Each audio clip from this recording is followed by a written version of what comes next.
Құрметті тыңдармандар, бүгін Мұса пайғамбар туралы қиссаны бастаймыз. Бұл қисса өте қызықты. Мұнда Алланың бірнеше ұлы мұғжизалары баяндалады. Видеоны соңына қарап, каналға тіркеліп кетуді ұмытпаңыздар. Мұса пайғамбардың қиссасы екі бөлімнен тұрады. Әуелгі кезең Мұсаның Фирғауынмен болған әңгімесі, ал екінші кезең Фирғауын суға батқаннан кейінгі болған оқиғалар. Мұса мен Харун пайғамбар. Мұса пайғамбар туралы мәлімет Құранның көптеген сүрелерінде кездеседі. Кей жерлерде ұзын сонар баяндалса, кей жерлерде қысқаша ғана тоқталған. Ол үлкен 5 пайғамбардың бірі. Мәриям сүресінде ол туралы Хақ Тағала: кітапта Мұсаны есіңе ал, расында ол таңдаулы еді, расул әрі нәби еді делінген. Мұса пайғамбар Исраил ұрпағына кітаппен жіберілген елші болатын. Сол кезде Жақып пайғамбардың 12 баласынан тараған ұрпағы Мысырда өз алдына бір ел құрып отырды. Мысыр елін ол уақытта патшалар емес, фирғауындар басқаратын. Юсуф пайғамбардан кейін Мысыр халқының жергілікті ұлтынан шыққан фирғауын отбасы көтеріліс жасап, амаликалық арабтарды қуып шығып, қайта таққа отырған еді. Олар билікке келгеннен соң көп ұзамай өздерін тәңір деп жариялады. Сондай-ақ Ніл өзені жағасында жер жыртып, егін егіп, сонымен күн көріп жүрді. Жылдар өте келе, соқаға жеккен өкіздерді тәңірге теліп, соған да табынатын болды. Исраил халқы өздері Мысырда өмір сүргенмен, бұрынғыдай беделдері болмады. Фирғауындар оларды ұлдарын құл, қыздарын күң етіп, езіп, қанап, ең ауыр жұмыстарға салды.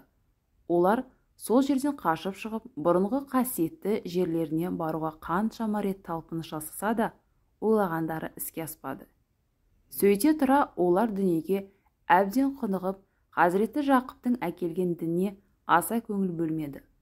Олар мысырлықтар сияқты өгізге табынып кетпесе де, солардың сенімдері саналарына әсер ете бастады. Бір күні Фирғауын түс көреді. Түсінде құдыс жақтан лапылдап келген бір от мысырлықтарды өртеп, күлге айналдырса да, Исраил халқына титтей де әсер етпеді.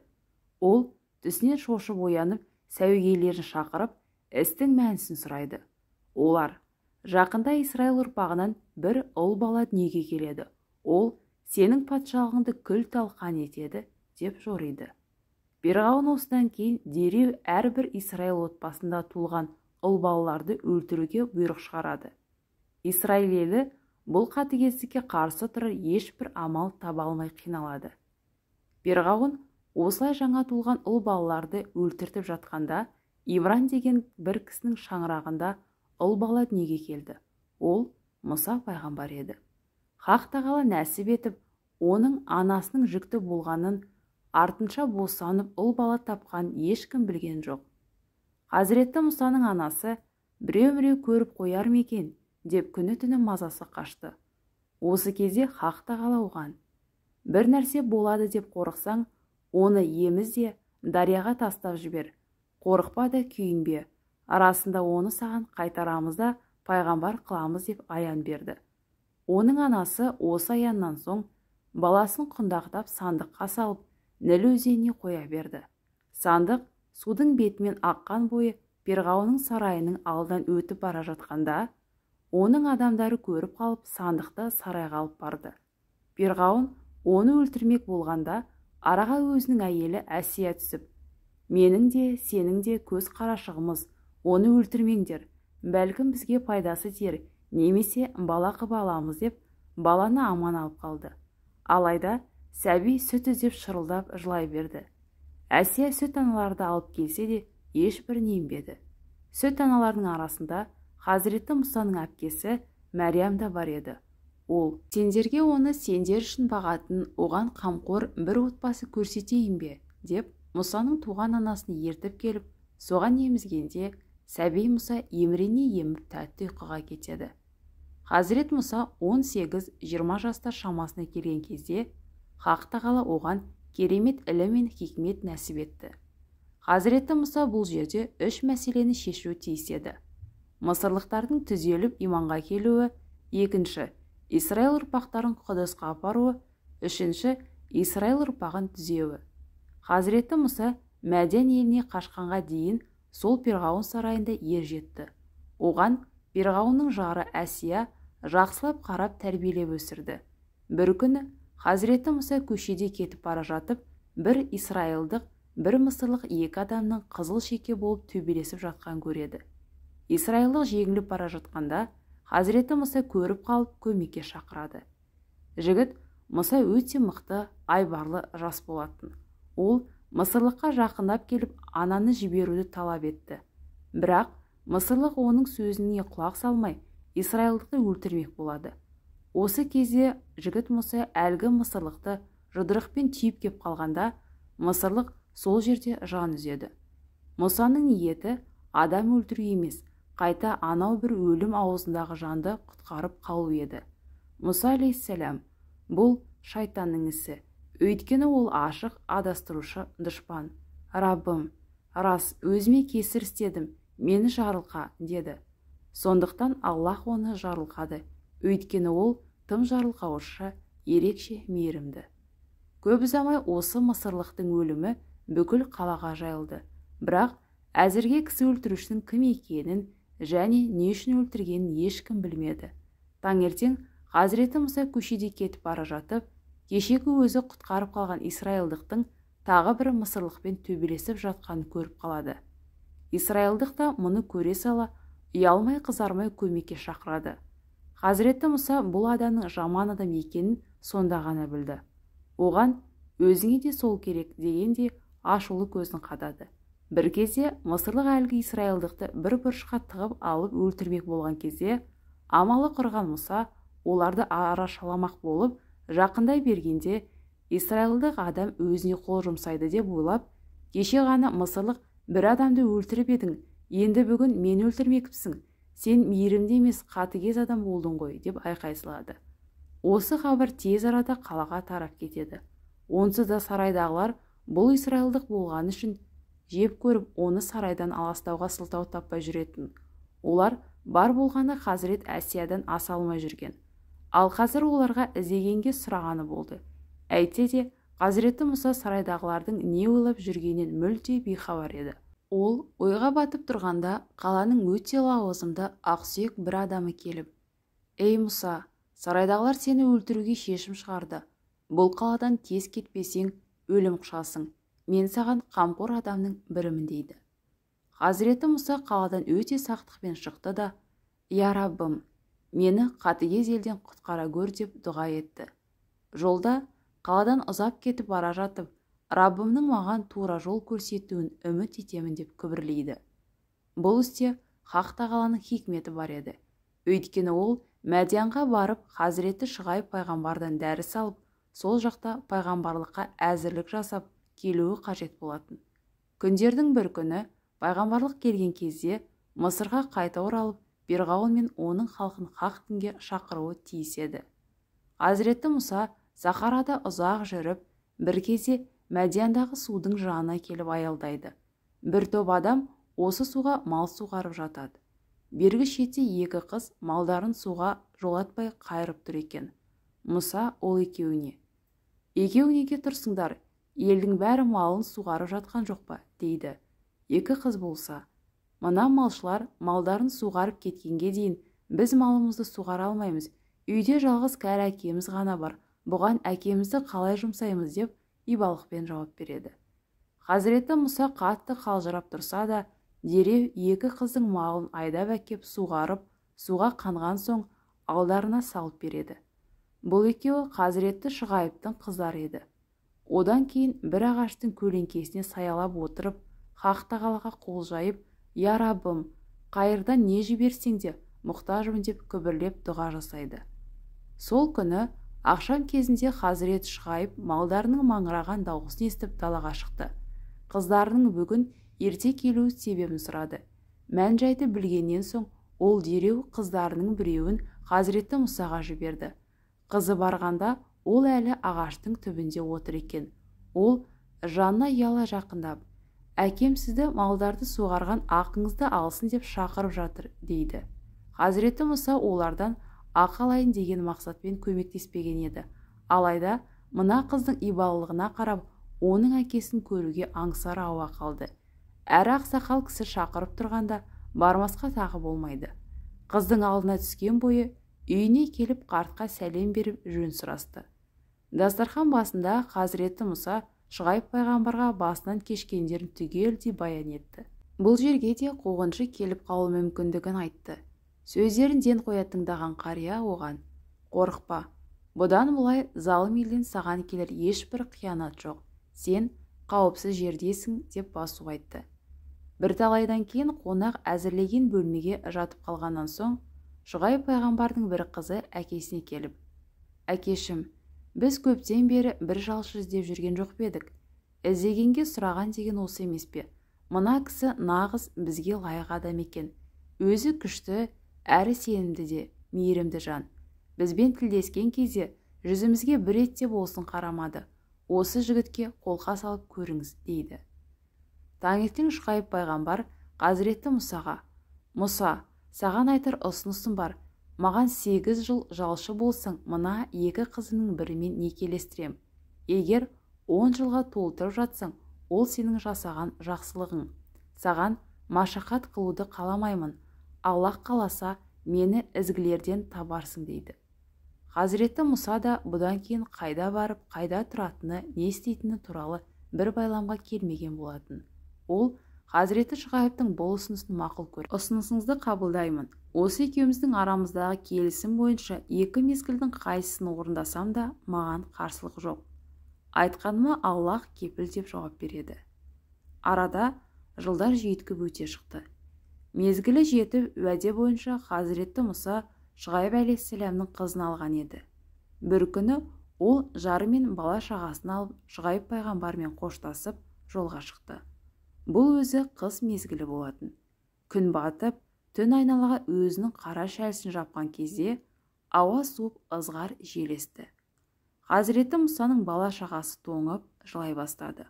Олар Тур тауына жақындаған кезде тау басынан лапылдаған оттың жарығын көрді. Хазіреті Мұса бала шағасына: «Тұра тұрыңдаршы, рас, бір от көріп тұрмын. Бәлкім бір хабар, яки оттан бір шоқ алып келермін. От жағып жылынасыңдар», дейді. Ол асығыс адымдай басып, отқа қарай жақындай бастады. Ол жерге келген сәтте мүбәрәк жердегі ойпаттың оң жағындағы ағаштың жанынан: «Ей Мұса, рас, мен әлемдердің Раббысы Аллахпын, кебісіңді шеш», деп үн қатты. Хазіреті Мұса дереу аяқ киімін шешіп, үнсіз тыңдай қалды. Баяғы жанған от деп келген от емес, илахи нұр екендігін аңғарып, бұл дауыстың хақтан келгеніне көзі жетті. Илахи дауыс әрі қарай жалғасты: «Сені таңдадым, енді уақи етілгендерді тыңда. Рас, мен Аллахпын, менен басқа тәңір жоқ. Сондықтан маған құлшылық қыл. Сондай-ақ мені еске алуың үшін намазды толық орында. Қиямет күні сөзсіз келеді. Қияметке сенбей өзіңнің нәпсісіне ергендер саған кедергі жасап жүрмесін. Болмаса сен де құрисың. Ей Мұса, оң қолыңдағы не нәрсе?» Мұса пайғамбар бұл кезде: «Бұл менің таяғым, оған таянамын. Онымен қойларыма жапырақ қағып беремін, әрі онымен басқалай істер де істеймін», дейді. Адам баласы қашанда өзіне ұнаған адаммен кездескен шақта онымен көбірек тілдесіп қалғысы келеді. Бұл жерде де Хазіреті Мұса аламзаттың Раббысымен тілдескен кезде бір аса таяқтың өзін жыр қылып айта бергісі келді. Хәм Хақ тағала оң қолыңдағы не нәрсе деп оның кәдімгі таяқ екендігіне назар аударуда. Хазіреті Мұса да оның расында ағаштан жасап алған аса таяқ екендігін ашық баян етеді. Осы кезде Алла тағала: «Ей Мұса, қолыңдағы аса таяқты жерге таста», дейді. Хазіреті Мұса оны жерге тастап жібергенде кәдімгі жай таяқ улы жыланға айналып шыға келеді. Түр-түсі сұп-суық оқ жыландай ысылдап Хазірет Мұсаның өзін шошытты. Тіпті ол қорқып қашты да. Хақ тағала сонда: «Оны қайта қолыңа ұста, қорықпа, бері кел, оны әуелгі қалпына келтіреміз», дейді. Бұл жыланнан Хазіреті Мұсаның өзі шошынғанына қарап, оның қандай жылан екенін көз алдыңызға елестете беріңіз. Хазіреті Мұса Хақ тағаланың сөзінен кейін қорқынышы басылып жыланды ұстай алғаны сол еді. Ол баяғы қой қайыратын аса таяғына айналды. Қолыңды қойныңа тық, мінсіз күйде аппақ болып шығады деді. Хазіреті Мұса қолын қойнына тығып, қайта алып қалып еді, қолы аппақ болып жарқырап шыға келді. Хақ тағала Мұсаға: «Ей Мұса, осы екі мұғжиза Фирғауынға да, адамдарына да Раббыңның екі дәлелі, өйткені олар тым шектен шықты» дейді. Хазіреті Мұса: «Я Раббым, көңілімді кеңейтіп, ісімді жеңілет. Олар сөзімді жақсы түсіну үшін менің тұтықтығымды жаза көр. Я Раббым, туысым Харунды маған уәзір әрі көмекші етіп бер. Һәм ол маған қарағанда сөзге әлде қайда жүйрік. Оларға жүйелі сөз айта алмай қаламын ба деп қорқамын. Оның үстіне олардың бір адамын байқамай өлтіріп алғанмын. Харунды менімен бірге пайғамбар етіп жібер. Оны менің міндетіме ортақ қылатын болсаң, сені көп еске алып пәктейміз» дейді. Кейбір деректерде Хазіреті Мұсаның тілі жас кезінде шоққа күйіп, тілі қатты мүкістеніп қалған деген сөздердің негізі жоқ. Өйткені пайғамбарлық міндетте ешқандай кемістік болмауы шарт. Хақ тағала: «Ей Мұса, тілегің қабыл болды. Туысың арқылы білегіңді күшейтіп, екеуіңе ола шамасы келмейтін күш беремін. Аяттарымызбен екеуің де сендерге ергендер де жеңіске жетесіңдер. Екеуің Фирғауынға барыңдар, өйткені ол шектен шыққан. Оған сыпайы түрде жұмсақ тілмен сөйлеңдер. Мүмкін сөздеріңе сонда ғана құлақ асар, яки қорқар» дейді. Дінді қоғамға немесе жеке тұлғаға уағыздау барысында сыпайы көркем тілмен жеткізу қажет. Бұл таблиғ, яғни дінді жеткізудің негізгі қағидасы. Егер бір қоғамда дінді насихаттаушылар Хақ тағаланың осы жарлығы мен белгіленген ережесі арқылы елді дінге шақырмай, керісінше дөрекі түрде қатты батырып айтатын болса, онда олар сол міндетті орындамақ тұрмақ елді діннен бездіру деп мүмкін. Атам қазақтың жылы сөйлесе жылан діннен шығады, қатты сөйлесе мұсылман діннен шығады деген мақалы осыдан қалса керек. Хақ тағала Хазіреті Мұсаға Харунға қатысты тілегін қабыл болды деген сәтте Харунға уақи келіп, ол да пайғамбар болған еді. Олар Мысырда жолықты. Екеуі ара залым Фирғауынға ақиқатты айтар күнге сақадай сай болса да, не болар екен деген уайымдары жоқ емес еді. Олар Алла тағалаға: «Раббымыз, оның өктемді қылуынан яки шектен шығуынан қорқамыз» деп дұға етеді. Хақ тағала сол кезде: «Қорықпаңдар, сендермен біргемін, естеймін, көремін. Екеуің барып, біз Раббыңның саған жіберген елшісіміз, ал енді Исраил ұрпақтарын бізбен бірге жібер. Енді оларды қинама. Саған Раббыңның мұғжизасымен келдік. Есендік тура жолдағылар болсын. Бізді жоққа шығарып, бет бұрғандарға азап болатындығы уақи етілді деңдер» дейді. Бұл іс тіпті пайғамбар үшін де оңайға соқпайтын еді. Өйткені алдарында бір елдің өзін құдай санап айдаһардай ақырған залым Фирғауын бар. Оның сарайына аяқ астынан барып, дінге шақыру өз басын бәйгеге тігу деген сөз. Оның үстіне Фирғауынға адам өлтіру, әсіресе Исраилдық бір дұшпанын өлтіру түкке тұрғысыз еді. Әрі көп жылдан бері өлтіргісі кеп қуғындап ұстай алмай жүрген адамы осы Мұса болатын. Әйтсе де Хазіреті Мұса мен Харунның қорыққаны өлім емес, өздерінен берілген ауыр аманат еді.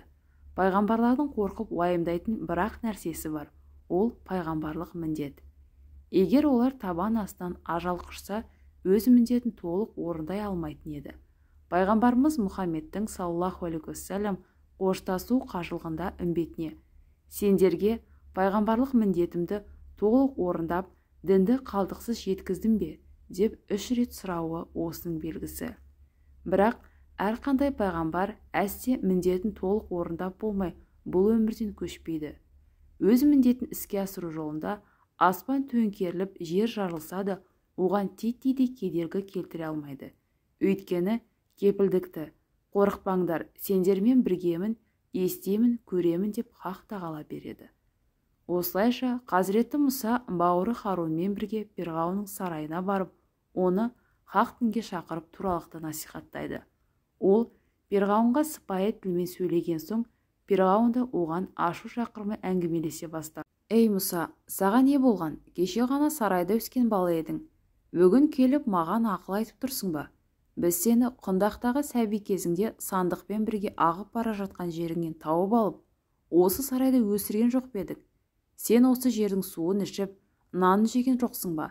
Енді келіп, бәрін жоққа шығарып тұрсың. Ол аз болғандай, менің халқымнан бір адамды өлтіріп қашып кеткен жерің тағы бар, деп сұрақ жаудыра бастайды. Хазіреті Мұса да оның сөздерін асықпай тыңдап, мен ол кісіні қасақана өлтірген жоқпын. Бар жоғы біреуді өлтіргелі жатқанда араша түсіп пейілінен қайтпаған соң әрі кетсін деп жұдырықпен түйгенім ғана. Ал қашқанымды сұрайтын болсаң, мені шақырып, істің мәніне бармай сыртымнан өлім жазасына бұйырғандарыңды естіген соң амалсыз қаладан кетуіме тура келді. Одан кейін маған Раббым ілім мен хикмет дарытумен бірге пайғамбарлық міндетін жүктеді. Мен осы міндетімді орындау мақсатымен сенің алдыңа келіп тұрмын. Менің міндетім дінді жеткізу ғана. Арғы жағы өз ықтиярыңда, дейді. Әй Фирғауын, сен мені сарайда өсіріп тәрбиеледік дейсің. Сен өзің Исраил халқын жапа шектіріп, ауыр жұмысқа салып, ерлерін құл, әйелдерін күң қылдың. Ол аз болғандай, жаңа туған сәбилерді жаппай қырғыздың. Сондықтан Хақ Тағаланың жәрдемі мен хикметінің арқасында сарайда өстім. Болмаса, сенің сарайында менің нендей шаруам бар? Ата-анам мені тәрбиелеуде қауқарсыз қалды деймісің. Сенің зұлымдығың болмағанда, анам өз баласын суға ағызып, сарайыңда өсіруге ризалық танытар ма еді? Сенің сарайыңдағы ішкен суым да, жеген наным да сол жерге исраилдықтардың аққан қара терімен, ауыр бейнетімен келген жоқ па? Біз жағынан халқымды қанап, адам айтқысыз зұлымдық жасайсың. Бір жағынан мен сені сарайда тәрбиеледім дейсің, деп уәж қайтарады. Фирғауын сонда, әлемдердің Раббы дегенің немене, дейді. Хазіреті Мұса болса, егер анық білетін болсаңдар, ол жер мен көктің, әрі олардың арасындағылардың Раббысы, дейді. Бұл жауапқа Фирғауынның айтар дауы болмады. Бірақ әйтеуір бір нәрсе айтып қалайын деген ниетпен, мынауың не деп сандырақтап отыр? Мен не деймін, бұл не дейді? Естіңдер ме? Деп келемеждеп күліп, сөзді басқа арнаға бұрғысы келеді. Бірақ Хазіреті Мұса сөз тізгінін босаңсытпай, ол сендердің де Раббыларың, бұрынғы ата-бабаларың да Раббысы, дейді. Хазіреті Мұса осы сөзмен сарайдағы өздерін Құдайымыз, Құдай отбасымыз деп жүргендерге, бұрынғы ата-бабаларың Құдай болса қайда кетті? Олар да сендер де топырақтан шығып, қайта сол топыраққа ораласыңдар. Жоқтан бар болған ешқашан тәңір бола алмайды, дегенді меңзейді. Уәжге жығыла берген Фирғауын амалсыз ашу шақырып, пайғамбардың түріне қараңдар, аузынан шыққан әр сөзі жынды адамның сөзі. Сұрағыма жауап бердің орында қай-қайдағыны айтуда, деп өзінше сөзбен жеңген болды. Хазіреті Мұса оның сөзін елең құрлы көрмей әрі қарай, әй Фирғауын, әлемдердің Раббысы Хақ Тағала шығыстың да, батыстың да, һәм оның арасындағылардың да Раббысы, дейді. Ол осы сөздермен Хақ Тағаланың ғаламзаттың Раббысы екендігін айту арқылы Фирғауынның пенделігіне ишарат етті.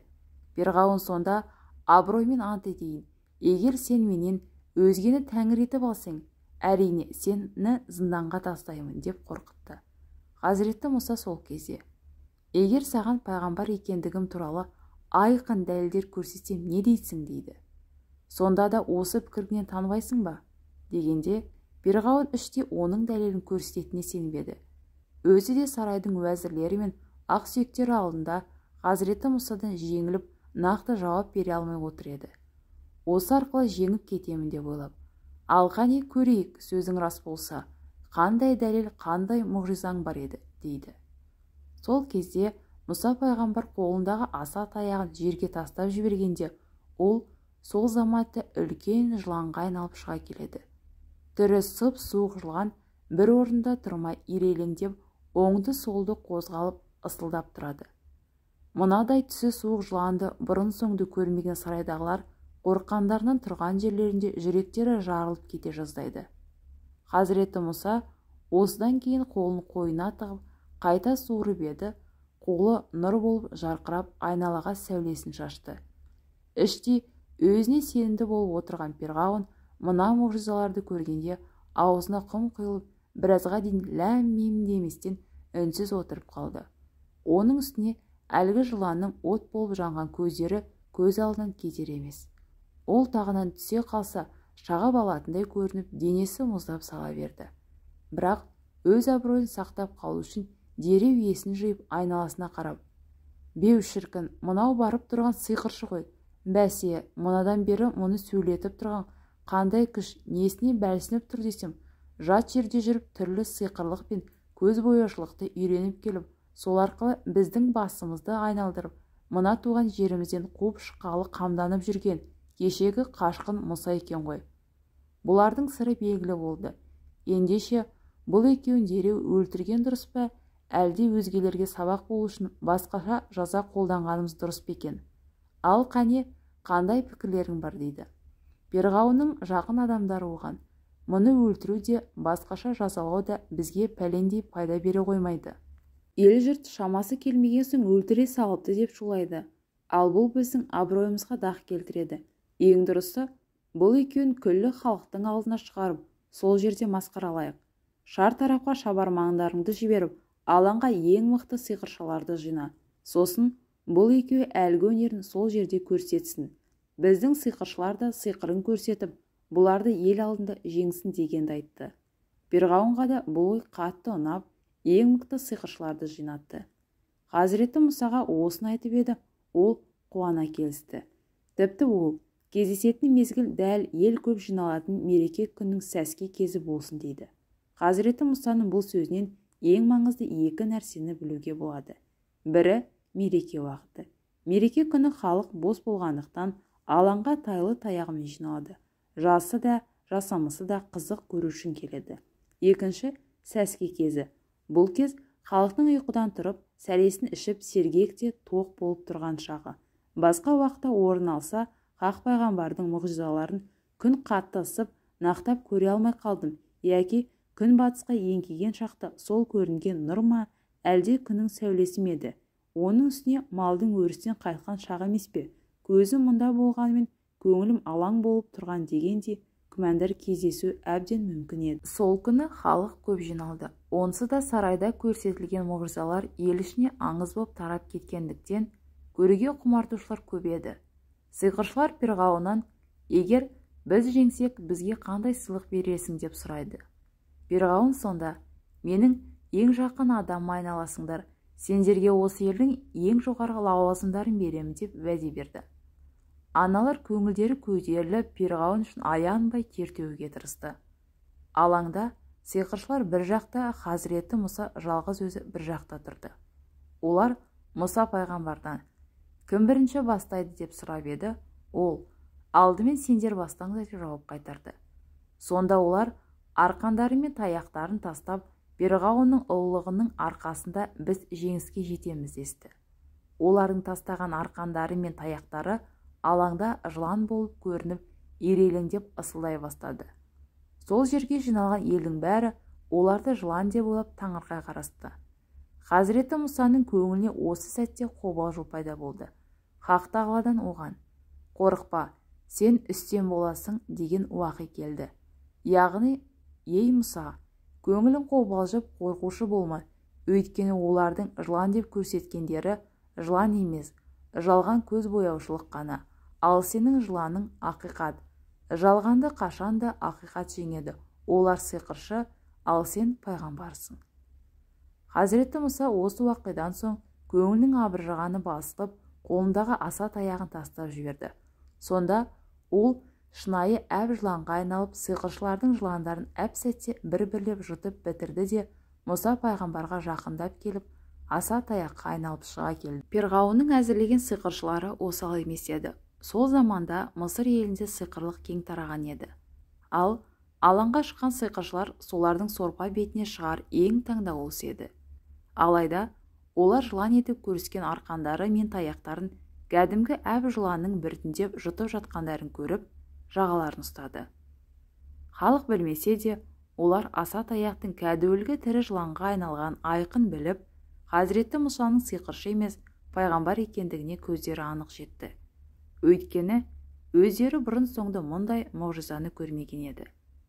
Хазіреті Мұса алаңға шықпас бұрын жолығып, бұларға хақ діннің ақиқатын тереңдеп айтып жеткізген еді. Әйтсе де, бұлар оның сөздеріне көңіл қоймаған. Ал қазір олар Мұса пайғамбардың айтқан сөздерін қайта еске түсірді. Осы күнге дейін жалғанды насихаттап келген еді. Әне, сол жалғаннан ақиқат жоққа шығарып, өздері шоқиып отырып қалды. Осы күнге дейін халықты да өздерінде көз бояушылықпен алдап күн көріп келгендеріне қатты пұшайман хал кешті. Осылай ойлаған олар бір сәт бір-бірлеріне қарап тұрып қалды. Бір кезде естері жиған олар жамағат жаппай сәждеге жығылды да бір ауыздан Мұса мен Харунның Раббысына иман келтірдік деп айқай салды. Жиналған халық бір жыланның көп жыланды жұтып қойғаны көріп абдырап тұрған болатын. Олар алаңда тұрған сиқыршылардың сәждеге жығылып хақ тағалаға иман келтіргенін көргенде Мұса пайғамбардың жыланы ақиқат жылан екенін ұғып, өзара таңдай қағысып бір-бірлерімен күбірлесе бастады. Осы ғажайып көрініс олардың жадыларында кетпей тіпті ұрпақтан ұрпаққа дастан болып жалғасатыны һәм сол бір көрініс бұлардың да иманға келуіне әсер ететіні айқын еді. Жеңетіне көзі анық жетіп отырған Перғауын өзі таңдаған сиқыршылардың жария айқайлап иман келтіргенін көргенде отырған тағында күйіп кете жаздады. Сосын қулығын асыра түсіп, сендер менің рұқсатымсыз қалайша дәттерің барып Мұсаға иман келтіресіңдер? Ендеше кім екендіктерің белгілі болды. Мына Мұсаны сендер ұстаз тұтасыңдар. Осы сәтке дейін осыны жасырып келген екенсіңдер ғой. Олай болса сендердің көздеріңе көк шыбын үймелетіп көресіні көрсетемін дейді. Оның бұл қоқан лоғысын сиқыршылар қаперіне де алмады. Жаңа ғана өзін құдай санап жүрген адамы дәл қазір көздеріне қауқарсыз бейшара болып елестеді. Хазіреті Мұсаның ақиқаты оның жалған сенімнің күлін көкке ұшырды. Олар: «Ей Перғауын, біз Мұса пайғамбардың туралығына және бізді жоқтан бар еткен Раббымызға бұлтартпас сенім келтірдік. Сенің де жалған тәңірің екендігін айқындалды. Сен қолыңнан келген өнеріңді бізден аяма. Бұлай өлтіргенін де ғой деп өкініп қалып жүрме. Сен біздің қолымыздан көп болса, дүниелік өмірімізді ғана аларсың. Ал ақыреті ғұмыр, ондағы мәңгілік бақыт бізге жетеді. Раббымыз біздің осы күнге дейінгі жасаған күнәларымызды кешіреді деп үміт етеміз. Мұса пайғамбарға алғашқылардың бірі болып иман келтіргенімізді мақтан тұтамыз» деп жауап берді. Сиқыршылардың иман келтіруі айта жүретін ерекше оқиға болды. Олар Хазіреті Мұсаның бір мұғжизасын көрісімен бірден иман келтірді. Тіпті олардың имандары иқсан, яғни әулиелік деңгейдегі ең терең иман болды. Олар бір сәтте ең төменгі шыңыраудан яқин иманға бірақ шыққан.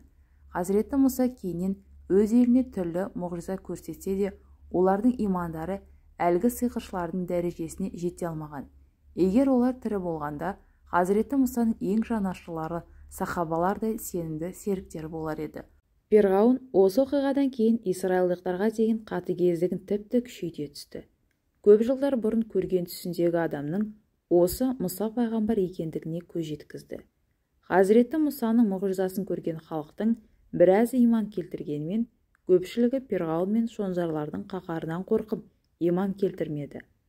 Хазіреті Мұса халқына: «Ей елім, егер Аллахқа иман келтірсеңдер, сондай-ақ мұсылман болсаңдар, онда Аллахқа тәуекел қылыңдар» деді. Елі болса: «Біз Аллахқа тәуекел қылдық, Раббымыз бізді залым елмен сынама» дейді. Сондай-ақ бізге рақым етіп кәпір елден құтқара гөр деп дұға етеді. Хазіреті Мұса бұдан кейін хақтың әмірімен үйлер салып, сол үйлерде намаз оқып, уағыз насихат жүргізіп, халықты дінге шақырды. Бұл үйлер мешіт болмағанымен мешіт пен медресенің қызметін атқарды. Қала халқы сол үйлерге бірден, екіден шақырылып, хақ дінді үйренді. Көп ұзамай қалада намаз оқитын үйлер біртіндеп көбейіп, мұсылмандардың санын барған сайын арта түсті. Перғауын Хазіреті Мұсаның бұл іс-әрекеттерін әртүрлі жолдармен қадағалап отырды. Ол әліптің артын бағып Хазіреті Мұса мен оған иман келтіргендерді жою жоспарларын жасап жатты. Оның үстіне Бұларды тоқтатпасақ көп ұзамай бізді қаладан қуып шығады деп ойлаған қаланың шонжарлары қайта-қайта келіп бұлардың мазасын ала берді. Әйтсе де қала халқының арасында ғана емес, сарайда да жасырын мұсылмандар бар еді. Солардың бірі Перғауынның немере ағасы Хаман болатын. Ол Хазіреті Мұсаға қарсы ұйымдастырылған жоспарлардың көпшілігін бұзып, мұсылмандарға істеген зұлымдығын тежеп отырды. Ол сондай-ақ сарай ішінде Перғауынға да, өзгелерге де, бұл адамның айтқаны өтірік болып шықса, бізге ешбір зияны тимейді. Ал егер рас болып шықса, онда біздің құрғанымыз, көне халықтар ұшыраған апат біздің де басымызға келері айдан анық.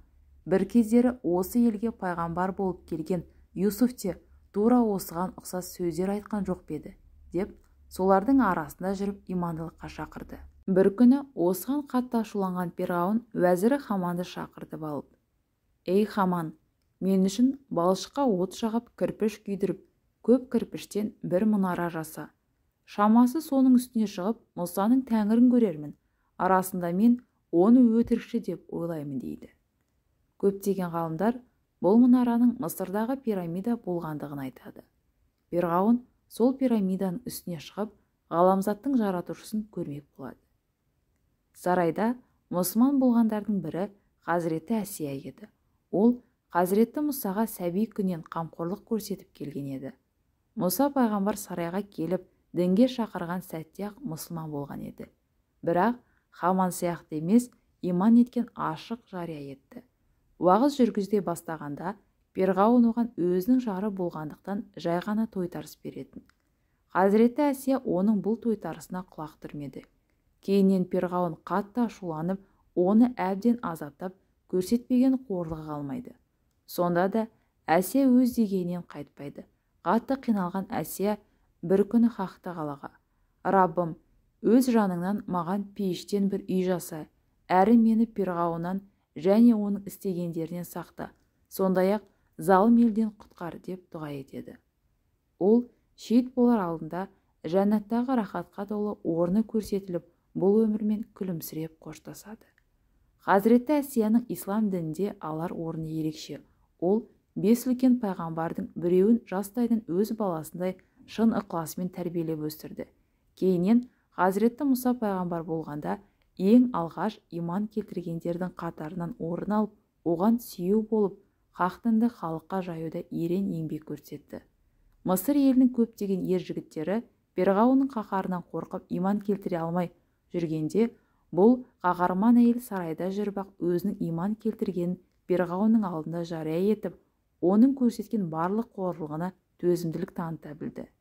Бәзбіреулер балалық шағынан Жақып пайғамбар мен Юсуф пайғамбар туралы ақиқаттарды естіп өссе де, әрі өздері солардың ұрпағы бола тұра, Хазіреті Мұсаның мұғжизаларын көре тұра, әлі де күмәндарымыз бар деп тілін кәлимаға келтіре алмай жүргенде, бұл әйел Хазіреті Мұсаның бір ауыз сөзінен-ақ жүрегі жылып иманға келді.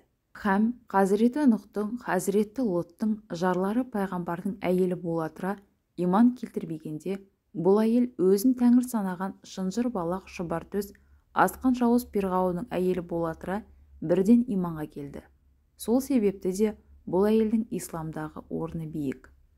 Аллах елшісі саллаллаху алейхи уассалям бірде жәннат әйелдердің бибілері Хадиша, Фатима, Мәриям және Әсия десе, басқа бір хадисте әйелдердің ең ізгілері мына 4 әйел: Мәриям, Әсия, Хадиша және Фатима дейді.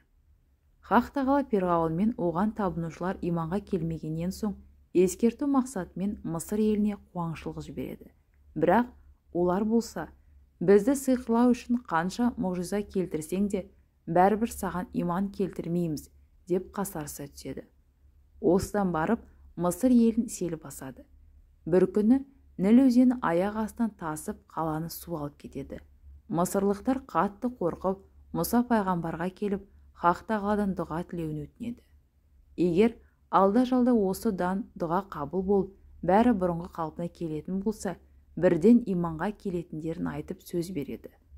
Хақ пайғамбар дұға етеді. Ніл арнасына түсіп, Сахараға жауын жауып, егін мол өнім береді. Алайда кәпірлер осыдан кейін де сөздерінен тайып кетеді. Көп ұзамай Хақ Тағала бұл елге шегіртке жібереді. Сансыз шегірткелер бүкіл қаланы басып қана қоймай, егін даласы мен жайылымдарын түгелдей қырып жеп кетеді. Мысыр елі олардан құтылудың жолын таппай шарасыз қалады. Ақыр соңында Мұса пайғамбарға келіп, өлердегі сөздерін айтып уағда қылады. Хазіреті Мұса тағы да дұға қылып, шегірткелер жоғалады да, кәпір ел тағы да баяғы әніне басады. Мұнан соң Хақ Тағала оларға биттерді жібереді. Биттер егін атаулымен бүкіл бау-бақшаларына құжынап қана қоймай, адамдардың өздеріне шабуылдап, өне бойларына қандалаша қадалады. Халық қанша тырысса да биттерден құтыла алмай, қайта Мұса пайғамбардың алдына келуіне тура келеді. Алайда дұға қабыл болып, биттен құтылған кәпір ел қайта әуелгі әніне басады. Хақ Тағаланың пәлесі мен нәубетінен құтылған жан болған беді дүниеде. Сол пәлекеттің артынша Мысыр еліне құрбақалар қаптайды. Құрбақаның кірмеген есігі, ұяламаған төрі қалмайды.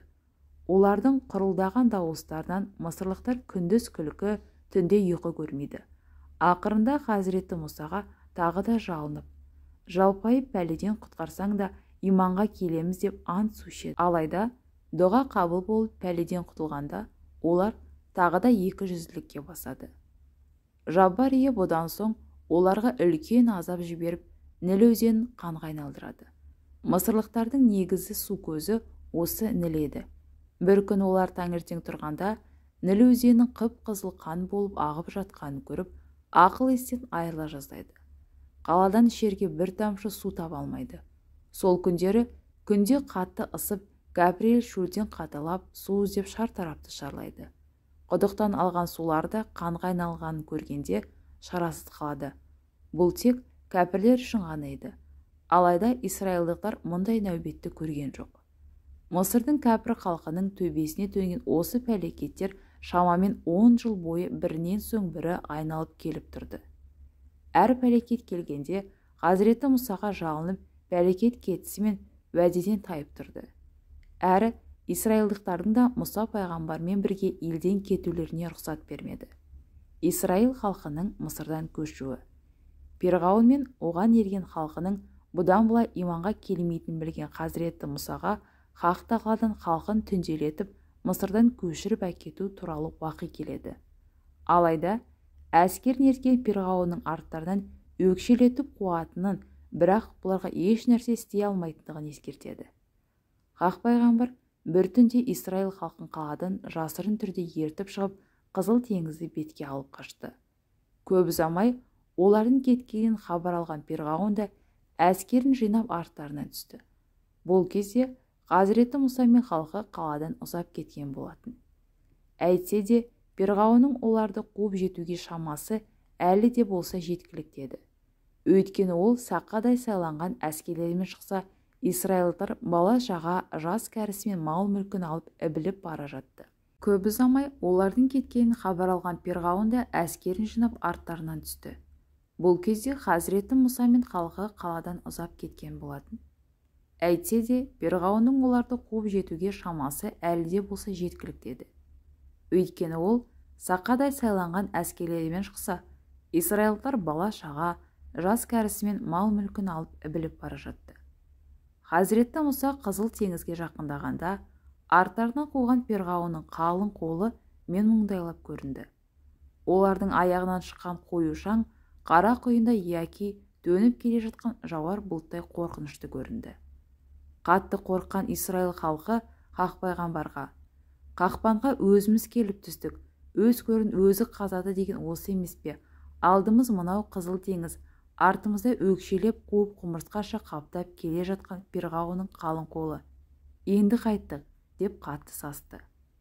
Аса сабырлы Хақ пайғамбарды халқының бұл сөзі де Перғауынның қалың қолы да титтей сескендіре алмады. Қайта Хақ Тағалаға деген сенімі бұрынғыдан да бетер арта түсіп: "Жоқ, әсте олай емес. Арасында Раббым менімен бірге. Ендеше зәредей алаңдаушы болмаңдар. Маған сөзсіз жол көрсетеді", деп арыстандай айбаттанып күндей күркірейді. Алдында асаудай толқыған шегі жоқ теңіз тұрса да, артында көптігінен жер қайысқан Перғауынның зұлым әскері келе жатса да, үмітін үзбеді. Хақ тағалаға терең тәуекел ету пайғамбарларға ғана тән қасиет. Әне-міне дегенше Перғауын әскерлері ат шаптырым жерге келіп те қалды. Сол сәтте Хақ тағаладан Хазіреті Мұсаға аса таяғың теңізді ұр деген уақи келді. Мұса пайғамбар аса таяғымен теңізді ұрған кезде асау толқын ортасынан қақ жарылып, даңғыл жол ашылды.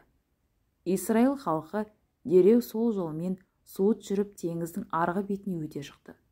Осы кезде Перғауын да оның әскері де теңіздің таудай толқындар құдіретше жол ашып тұрғанын көріп, оның мұғжиза екендігіне көзі жетсе де, сол теңізден ашылған жолымен оларды өкшелеп қуа берді.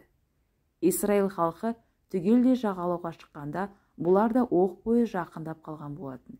Бір кезде Хақ тағаланың әмірімен теңіз қайта жабыла қалды. Перғауын мен оның әскері теңізде кеменің күйреген тақталарындай әр жерден бір көрініп өлім құшағына еніп бара жатты. Көп ұзамай теңіз баяғы қалпына келді. Перғауын теңіз жолымен жүріп келе жатқанда екі жағында асқар таудай болып толқып теңіздер тұрған еді. Ол іштей қатты қорықса да әскерінің алдында беделі түсіп, өзінің пенде екендігін көрсетіп алатын болғандықтан, амалсыз кері қайта алмай осы жолға түскен еді. Перғауын залым болса да ақымақ, санасыз адам емес еді. Ол санасыз болса елін басқара алмайтын еді. Сондықтан Хазіреті Мұсаның Хақ пайғамбар екендігін жақсы білетін. Әсіресе сиқыршылардың аяқ қолын бір-бірлеп кесіп, азаптап өлтірсе де, олардың қыңқ етпей, жан үзуі және сүйген жары Әсияның азаптың көзі шалмай өліп бара жатып күлімсіреуі бұған қатты әсер еткен еді. Өзінің немере ағасының да иман келтіргенін сезетін. Бірақ өзі иман келтірейін десе, өз тағынан да, бағынан да айырылып қаламын ба деп қатты қорқатын. Өйткені ол елге тәңірім деп қоқайлану арқылы ләззат алатын. Һәм Исраил халқы оның құлақ кесті құлдар еді. Енді келіп бір кездері суға ағып бара жатып, өз адамдары арқылы сарайға келген Исраилдық бір баланың артынан еру, бұл үшін өлімнен де өткен қорлық еді. Шайтан оның осы осал жерін мықтап ұстағандықтан, ол ақтық деміне дейін нәпсісін жеңе алмады. Осындай ойлар санасында сапырылысып жатқанда, бір кезде артындағы мыңдаған әскерінің құлақ тұндыра шыңғырған жан дауыстары оны селк еткізді. Ол, әу баста не болғанын білмей, аспанға қарап еді, тауда екі теңіздің өзіне қарай құлдилап құлап келе жатқанын көріп қалды. Ол сонда ғана өлетіне көзі анық жетті. Осы уақытқа дейін бойындағы өзін алдап келген нәпсісі ғайып болды да, ақылшы шайтаны аяқ астына жоғалып кетті. Ол сол сәтте дереу сәждеге жығылып, Исраил ұрпақтары иман келтірген тәңірден басқа тәңір жоқтығына иман келтірдім.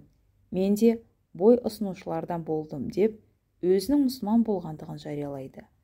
Алайда шыбын жаншығар сәтте тілін кәлимаға келтіру иман келтіргенге жатпайды. Оның үстіне Перғауынның аятта айтылған сөздеріне зер салып қарасаңыз, оның шынайы мұсылман болғаны нақты білінбейді. Ол Исраил ұрпақтары иман келтірген тәңір дейді. Бұл Исраил ұрпақтарының ішіндегі қай исраилдықтарды меңзеген. Өйткені Исраил ұрпақтарының ішінде Хақ тағалаға иман келтіргені де, одан өзге бұзауға яки басқаға табынғандар да бар еді. Иман келтіргендердің өзі Хақ тағалаға дұрыс сенбейтін. Тұп-тура иман келтіру деп Перғауын сиқыршыларының иман келтіруін айтуға болады. Олар кезінде сәждеге жығылып, әлемдердің Раббысына иман келтірдік, Мұса мен Харунның Раббысына деген еді. Бұл жерде олар біріншіден әлемдердің Раббысына деп күллі ғаламзатты жаратқан жаратушыны айтып тұр. Екіншіден Мұса мен Харунның Раббысына дейді. Яғни ол екеуінің пайғамбарлығын мойындаумен бірге соларды жіберген жалғыз жаратқанға иман келтіріп тұр. Үшіншіден, Исраилдықтар секілді емес, Мұса мен Харун қалай сенсе, біз де солай сендік деп ақида сенімдерінің дұрыстығын меңзеген. Мінеки, бұл жерде сиқыршылардың иманы осы тұрғыдан ең мықты терең иман болатын. Оларды суға тұншықтырса да, отқа күйдірсе де, алған бетінен қайтпайтындықтары осы сөздерінен белгілі. Хақ тағала сенен кейінгілерге үлгі болу үшін денеңді жансыз түрде құтқарамыз деп Мысыр перғауынның денесін кейінгі ұрпаққа ғибрат ретінде сақтады. Құрметті оқырмандар, әр күн сайын арнамда жаңа оқиғалар болады. Лайк басып, пікір жазып, міндетті түрде тіркелуді ұмытпаңыздар.